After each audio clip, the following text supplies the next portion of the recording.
Hello friends, मैं हूं दाऊद और आप लोग देख रहे हैं क्रिकेट की दुनिया पर Ali and Dawood show. Southampton इस टाइम तमाम क्रिकेट फैंस के लिए सरदर्दी और फ्रस्ट्रेशन वाला दिन बना हुआ है। ना सिर्फ खिलाड़ियों के लिए, दोनों टीममेट्स जो हैं वो ग्राउंड के बाहर बैठे हुए और सिर्फ बारिश को देख रहे हैं कि ये कब रुकेगी। लेटेस्ट वेदर के साथ मैं आपकी खिदमत में हाजिर हूं। साथ ही साथ वेदर के अलावा आपको अपडेट दूंगा। माइकल वॉन ने बड़ा ही फुलिश किस्म का जो है वो ट्वीट किया अपने सोशल मीडिया के अकाउंट्स में। बड़ी कोई फुलिश स्टेटमेंट उन्होंने जारी किया, कुछ उसके बारे में भी चर्चा करेंगे।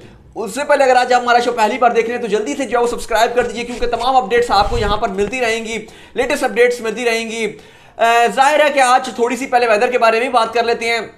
इससे पहले वाला शो जब मैं और अली मौजूद थे तो उस टाइम साउथहैम्पटन में क्योंकि बारिश रुक सी गई थी, थम सी गई थी, और ये रूल है कि अगर 10-15 मिनट तक बारिश रुकी रहे तो उसके बाद जो है वो अंपायर्स जो इंस्पेक्शन के लिए ग्राउंड में आएंगे, और उसके बाद फिर अगर मजीद रुकी रही तो 15 मिनट के बाद यानी कि टोटल आधे घंटे के बाद मैच भी शुरू हो सकता था, टॉस हुआ जा सकता था। लेकिन बारिश थमी ही थी, यानी कि बूंदाबांदी ड्रिजलिंग अभी खत्म होने का नाम ही ले रही थी कि एकदम से जो है वो दोबारा तेज बारिश शुरू हो गई, और जो उम्मीद थी कि अंपायर इंस्पेक्शन के लिए आ सकेंगे वो उम्मीद दोबारा से दम तोड़ गई। लेकिन इतलात यह है कि उसके बाद बारिश तेज होने के बाद दोबारा से बारिश जो है वो आहिस्ता हो गई है, स्लो बारिश जारी है। कल क्योंकि गर्मी भी काफी ज्यादा पड़ रही थी इंग्लैंड में पिछले दिनों, भी 3-4 दिन से जो है वो बहुत वेदर जो है वो गर्म वाला वेदर हुआ था, शदीद गर्मी थी। लेकिन उसके बाद से कल से जैसे बारिशें शुरू हो गई हैं तो वेदर जो है वो काफी ठंडा फील हो रहा है। लेकिन स्टिल इस टाइम अगर देखा जाए तो उम्मीद यही लगाई जा रही है कि थोड़ी देर तक जो है वो मैच को शायद स्टार्ट किया जा सके। मैच थोड़ी देर में शुरू होगा या नहीं होगा ये तो फैसला यही करेगा कि अगर बारिश थम जाती है, क्योंकि स्टिल प्रेडिक्शन ये है कि इंडियन वक्त के मुताबिक 8:30 बजे के टाइम के बाद जो है वो बारिश में थोड़ी कमी आएगी और रुक सकती है, और कुछ ओवर्स का खेल जो है वो हमें जरूर देखने को मिलेगा। उम्मीद यही लगाकर बैठे हुए हैं, क्योंकि अगर खुदा न खास्ता ऐसा हो गया कि बारिश ना हो तो फिर बारिश मतलब होती रह गई तो फिर तो बहुत ज्यादा बुरा दिन गुजर जाएगा। क्योंकि इंतजार जो है वो कुछ भी कह लो, लेकिन इंतजार करना एक बहुत ही बुरा लगता है। लेकिन इससे पहले मजीद बात करेंगे, वेदर की अपडेट भी आपको और भी दूंगा। लेकिन उससे पहले माइकल वॉन ने जो है वो अभी रिसेंटली जो है वो अपने सोशल मीडिया के अकाउंट्स में डाला है, और वो बड़ी फुलिश सी स्टेटमेंट उन्होंने लिखी है। और वो कहते हैं कि बारिश ने भारतीय टीम को बचा लिया है हार से। वो कहते हैं कि इंडियन टीम को थैंकफुल होना चाहिए कि बारिश की वजह से टीम इंडिया बच गई है इस फाइनल में, वरना इंडिया की खैर नहीं थी और न्यूजीलैंड ने इनको हरा देना था। हम देख रहे हैं कि हमेशा से माइकल वॉन जो है वो ऐसी चुटखलियां लेते रहते हैं और कुछ ना कुछ फजूल रिडिकुलस स्टेटमेंट्स जो है वो जारी करते रहते हैं विदाउट एनी रीजन। मतलब तो तभी आया कि मैच स्टार्ट हो और फिर जो है वो इंडिया जबरदस्त किस्म की परफॉर्मेंस दिखाए और उनको मुंह की खानी पड़े। लेकिन क्योंकि अभी तक जो है वो फिलहाल मैच शुरू नहीं हुआ है तो मामला जो है वो खराब होते जा रहे हैं, क्योंकि मैच तो अभी तक बारिश हो जा रही है।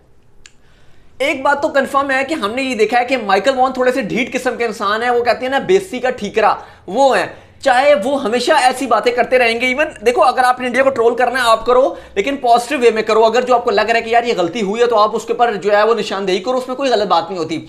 लेकिन विदाउट एनी रीजन जब एक इंडिया इतनी अच्छी क्रिकेट खेल रहा है, ऑस्ट्रेलिया को ऑस्ट्रेलिया में मार रहा है, फिर वो कहते हैं ये फ्लूक है, फिर इंग्लैंड को जब उन्होंने मारा वो कहते हैं ये पिच का मसला है।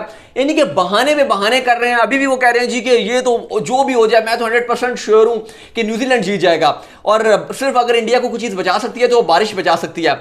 लेकिन यकीन माने कि जिस तरीके की इंडियन की टीम है, और अगर इंडिया ने अगर मतलब पूरा मैच होता है और अगर इंडिया जो है वो न्यूजीलैंड को मार देता है तो फिर उसके बाद इनकी आप देखिएगा मुंह इनका कैसा बन जाता है, इतना सा मुंह इनका निकल आता है, रोने वाली इनकी शक्ल निकल आती है। और सोशल मीडिया में जब इंडियन फैंस इनके साथ चुटकुले करते हैं जाकर और इनको टॉन्ट मारते हैं तो फिर ये गुस्सा भी बड़ा हो जाते हैं, बहुत जल्दी गुस्सा हो जाती हैं, और एकदम अपने ट्विटर में भी फैंस के ऊपर एकदम नाराज हो जाते हैं, एकदम से गुस्सा जो है वो दिखाना शुरू हो जाते हैं।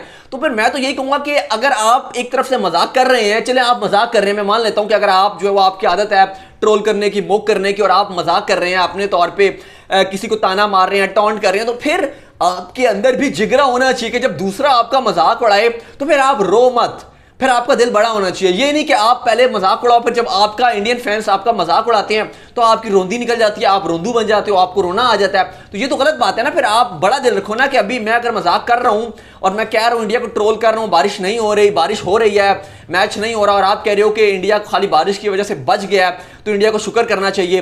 तो फिर अगर इंडिया की डोमिनेशन परफॉर्मेंस हुई और फिर फैंस ने उल्टा आपको ट्रोल किया तो फिर आपको रोना नहीं चाहिए। कुक का भी कल स्टेटमेंट आया तो उन्होंने भी कहा कि इंग्लैंड जो है वो न्यूजीलैंड जो है वो बिल्कुल जीत जाएगा, और इंग्लैंड इंडिया तो कोई नजर नहीं आ रहा कि कुछ कर सकेगा इन कंडीशंस में। शायद ये भूल रहे हैं कि इंडिया की अब ये वो वाली पिछली वाली बॉलिंग नहीं थी जो पिछले 5-7 साल में थी। अब इंडिया की बॉलिंग इस टाइम बहुत मजबूत है। बुमराह, शमी, ईशांत शर्मा, और जिस तरह का स्पिन डेयो है इंडिया के पास, अश्विन और जडेजा का वन ऑफ द बेस्ट डेयो है, तो इतना आसान नहीं रहेगा। और न्यूजीलैंड को भी अगर आप देखोगे तो वो तेज गेंदबाजों को तो अच्छा खेलते हैं, लाइक कॉनवे, बड़ा अच्छा उन्होंने हिस्टोरिक स्टार्ट दिया है न्यूजीलैंड की तरफ से, पहली 3 इनिंग्स में हाईएस्ट रन्स गेटर बन चुके हैं। लेकिन ये बात याद रखा जाए कि ठीक है बहुत अच्छा किया, लेकिन स्पिनर्स को अभी तक उन्होंने फेस नहीं किया।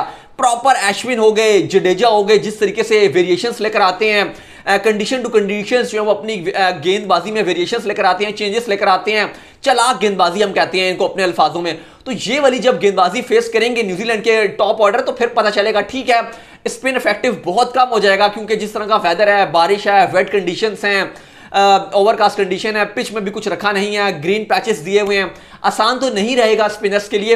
लेकिन स्टिल हमने देखा है कि दोनों फाइटर हैं और इवन ये उस तरह के प्लेयर्स हैं, जडेजा को आप ले लें तो वो फील्ड में आपको करके देंगे, अगर ऊपर से विकेट्स गिर रहे हैं वो आपको विद द बैट रन्स बनाकर देंगे। तो ये वक्त बताएगा। माइकल वॉन जो पहले प्रेडिक्ट कर रहे हैं और मजाक उड़ा रहे हैं कि वन साइडेड मैच है, इंडिया हारेगा, और जहां पर अगर इंडिया ने इनका मुंह बंद कर दिया तो फिर सबसे ज्यादा चीखें भी इनकी निकलेगी। और अभी इनको फिलहाल मैं तो ये मशवरा दूंगा कि इंग्लैंड के बारे में सोचना चाहिए। जिस तरीके से रूट की कप्तानी पे क्रिटिसाइज हो रहा है कि डिफेंसिव कप्तानी उन्होंने की है, टेस्ट क्रिकेट में उनके पास मौका था कि वो जीत की तरफ लेकर जाते, लेकिन उन्होंने पूरे टेस्ट मैच को बोर कर दिया था। इंग्लैंड और न्यूजीलैंड का जो दूसरा टेस्ट मैच था, हर जगह ने, हर फॉर्मर क्रिकेटर्स ने उनकी जो है वो आलोचना की थी, उन पर क्रिटिसाइज किया था और बनता भी था। उनका बैटिंग ऑर्डर समझ नहीं आ रहा है कि क्या उसको किया जाए। एक्सपीरियंस के बगैर, बेरिस्टो, बटलर और स्टोक्स के बगैर बिल्कुल ही चौथाई टीम रह गई है। तो अपने बारे में सोचें क्योंकि आगे 5 टेस्ट इंडिया के साथ खेलने, और अगर उस टाइम इंडिया ने इनको हराया तो फिर जितनी जोर जोर से इनकी चीखें निकलेंगी वो शायद इंग्लैंड से बाहर जाकर भी सुनाई देंगी। वेदर की अपडेट फिलहाल दोबारा आपको दे देता हूं। वेदर की जो लेटेस्ट अपडेट्स हैं साउथहैम्पटन से इस टाइम आ रही हैं। बारिश पहले तेज होना शुरू हो गई थी, इस टाइम बारिश की जो रफ्तार है वो थोड़ी धीमी हो गई है, लेकिन बारिश अभी भी हो रही है, मुसलसल हो रही है। बीच में रुकी थी 10 मिनट, जो लगभग लग रहा था कि रुक गई है बारिश, शायद एक आध बूंदा गिर रहा होगा, बूंदा बांदी वो, लेकिन वो भी लग रहा था कि शायद रुक गई है। उस टाइम हमने आपको अपडेट भी दी थी, लेकिन उसके बाद अंपायर इंस्पेक्शन करने के लिए जाने ही वाले थे 4-5 मिनट बाद कि दोबारा से बादल जो है वो तेज बरसे, और उसके बाद तमाम उम्मीदें टूट गई। और जाहिर है आपको जैसे मैंने बताया कि एटलीस्ट अगर बारिश 10 मिनट रुक जाती तो फिर 15 मिनट के बाद अंपायर जो है वो इंस्पेक्शन करने के 15 मिनट बाद टॉस भी करवा सकते थे, क्योंकि इंग्लैंड का जो ड्राई करने का जो ड्रेनेज सिस्टम है वो काफी बेहतर हमें नजर आता है। जाहिर है फैंस काफी नाराज हैं, वो ये कह रहे हैं कि इंग्लैंड को भी ऑस्ट्रेलिया जैसे ग्राउंड बनाने चाहिए थे, और इंग्लैंड को तो बहुत जरूरत है क्योंकि हर टाइम ही यहां पर समर में बरसात होती है। इंग्लैंड के जब भी वर्ल्ड कप 19 को आप देख लें, पाकिस्तान को बड़ा सफर करना पड़ा था क्योंकि पाकिस्तान का जो श्रीलंका वाला मैच था वो बारिश की नजर हो गया, वो धुल गया, तो बड़ा ही अफसरदार पाकिस्तान भी रहा था उस लिहाज से, बारिश की वजह से अच्छा सीन नहीं रहा था, काफी सफर करना पड़ा था। तो उसके अलावा भी अगर आप देखेंगे तो इवन इंडिया और न्यूजीलैंड का जो सेमीफाइनल मैच था, इंडिया को भी सफर करना पड़ा कि अगले दिन फिर आप बात अगले दिन पे गई जहां पे मोमेंटम वो चीज नहीं रहती है। बहुत मतलब मुतासिर हुआ था वर्ल्ड कप, लेकिन अभी तक जो है वो आईसीसी ने फिर वर्ल्ड टेस्ट चैंपियनशिप का फाइनल जो है वो इंग्लैंड को दे दिया है। काफी लोग कह रहे हैं, मैं देख रहा हूं कि इवन सोशल मीडिया में भी लोग बहुत गुस्से का इजहार कर रहे हैं। अगर फेसबुक में आप जाएं तो वो एंग्री आईसीसी जो वीडियो पोस्ट कर रहा है कि बारिश हो रही है या फलाना हो रहा है या कोई भी वर्ल्ड टेस्ट चैंपियनशिप से रिलेटेड कुछ भी कंटेंट प्रोवाइड कर रहा है, तो फैंस जो है वो एंग्री रिएक्शन दे रहे हैं, नाराज हैं, गुस्से में हैं, और बनता भी है, गुस्सा जायज है क्योंकि इंतजार, याद रखिएगा इंतजार सबसे बुरी चीज है।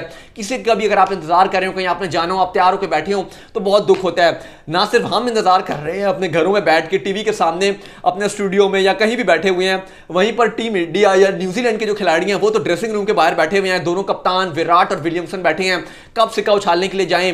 अलबत्ता जो अभी तक न्यूजीलैंड के कैंप से इतलात आ रही हैं वो यही आ रही हैं कि 4 तेज गेंदबाज को वो गेम में उतारेंगे, 4 प्रॉपर तेज गेंदबाज उतारेंगे, जिसमें 3 तो कंफर्म खबरें आ रही हैं, बोल्ट होंगे, काइल जेमिसन होंगे और साउदी होंगे, चौथा जो है वो वॉगनर और वॉगनर और उनके साथ हेनरी के दरमियान टाई है, शायद हेनरी को चांस मिल सकता है क्योंकि हेनरी का रिकॉर्ड इंडिया के अगेंस्ट अच्छा है, तो उनको मौका मिल सकता है। तो न्यूजीलैंड की बाकी जो बैटिंग की प्लेइंग 11 है वो तो सेम टू सेम वही होगी जो अभी तक हमने लास्ट शोज में भी आपके साथ शेयर किया, लेकिन गेंदबाजी में अजाज पटेल को शायद मौका ना मिले वेदर को देखते हुए, क्योंकि उनको पता है कि हमारा जो तेज गेंदबाज का अटैक है वो ज्यादा अच्छा है। लेकिन अगर आप नेक्स्ट कल की बात करेंगे वेदर के लिहाज से, तो कल बड़ा अच्छा वेदर और कल पूरी उम्मीद है कि कम से कम 2.5 सेशंस जो होगा वो खेलने के काबिल होगा। 60 से 70 ओवर जो है वो खेलते हुए हमें दिखाई देंगे। बड़ी बात कर रहे हैं, मैं देख रहा हूं नासिर हुसैन भी कमेंट्री में आए थे, वो भी जब तज्जिया कर रहे थे बारिश के बारे में, वो भी कहते हैं जी कि फिक्र की बात नहीं है, रिजर्व डे मिलेगा 6ठा दिन। लेकिन अफसोस इस बात का है कि कल भी क्योंकि कुछ टाइम तो बारिश रहेगी, फिर अगर आप आगे जाएंगे जो पिछले दिनों में जाएंगे तो वहां पे भी आपको बारिश नजर आएगी, यानी कि संडे को पूरे दिन बारिश होती रहेगी। तो बारिश तो बहुत ज्यादा है, तो एक दिन मेरे ख्याल से इनफ नहीं था, एटलीस्ट 4 दिन तो इसके रखने चाहिए थे, 3-4 दिन, या थोड़ा सा डेट्स को आगे पीछे रख लेते, बाद में रख लेते। अभी तो बिल्कुल मजा खराब कर रहा है क्योंकि पूरा हफ्ता बारिश है और बिल्कुल भी अच्छी खबर नहीं आ रही। फैंस बहुत नाराज हैं, बहुत गुस्से में हैं, लेकिन ये टाइम सब्र से गुजारना होगा हमें। वीडियो को लाइक करें, शेयर करें, सब्सक्राइब लाजमी कर दीजिए। तमाम अपडेट्स आपको क्रिकेट की यही मिलती हैं। मैं आपसे इजाजत ले लेता हूं। So till then, bye bye.